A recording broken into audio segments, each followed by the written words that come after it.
vivons dans un monde qu'on peut critiquer, qui est le monde de la dérision. Vous le savez bien, et sur les médias, je dirais, le monde de la dérision, on se moque de tout. Le fait que ça se fasse me satisfait. Parce que ça veut dire que nous avons, qu'on est libre. Peu à peu... Il faut qu'on soit beaucoup plus sage que ça, qu'on rentre pas dans ces provocations. Et c'est pour ça que... C'est l'autocensure, ça, Jamel. Tu comprends ce que je veux dire? Si on commence à pas faire de dessin pour pas choquer les musulmans, non, si on fait... Pour moi, c'est de l'autocensure. C'est la fin de la liberté d'expression. Pour moi, la liberté d'expression, la liberté d'expression et le respect font partie, sont mariés ensemble. Moi, je suis pour la liberté d'expression. Mais si je vais blesser une personne, pourquoi blesser la personne? Non, mais si moi j'ai envie de faire une caricature sur Mahomet ou sur un rabbin ou sur Jésus-Christ, il faut que j'ai le droit de le faire. Tu comprends? C'est ça la France. Quand tu sais que tu vas blesser 10 millions de personnes, pourquoi tu vas les blesser? Pourquoi? C'est la liberté, c'est ça. Quand c'est la liberté de...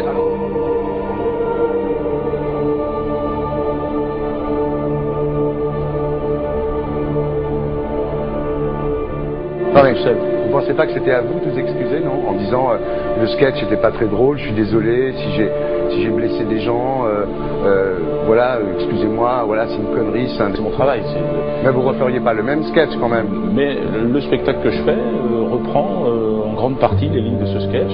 Mais il y a un truc que je comprends pas sur cette affaire, c'est qu'à aucun moment vous avez senti le besoin de vous excuser et que vous en avez rajouté. C'est tellement surprenant, c'est tellement inadmissible que j'en suis choqué. Voilà. Dans un pays où on peut parler, on peut s'exprimer. Et là, pourquoi tout d'un coup, sur un sujet, on ne pourrait pas s'exprimer sur vous savez bien pourquoi on ne peut pas s'exprimer. Pourquoi? Parce que dans ce pays, on a envoyé pendant la guerre des juifs dans des chambres à gaz et que ça crée un petit problème quand même. Vous voyez ce que je veux dire? Dans ce pays, on a envoyé pendant 400 ans des centaines de millions de Noirs et pour 400 ans d'esclavage. Et pourtant, ça n'a pas empêché Michel Leb de faire un sketch qui m'a fait marrer. Où il faisait un noir, et à la fin, il faisait un singe, et en parlant des narines, en parlant des lunettes. En tout cas, lui, il n'a pas été interdit d'exercer son travail, il a même eu la Légion d'honneur.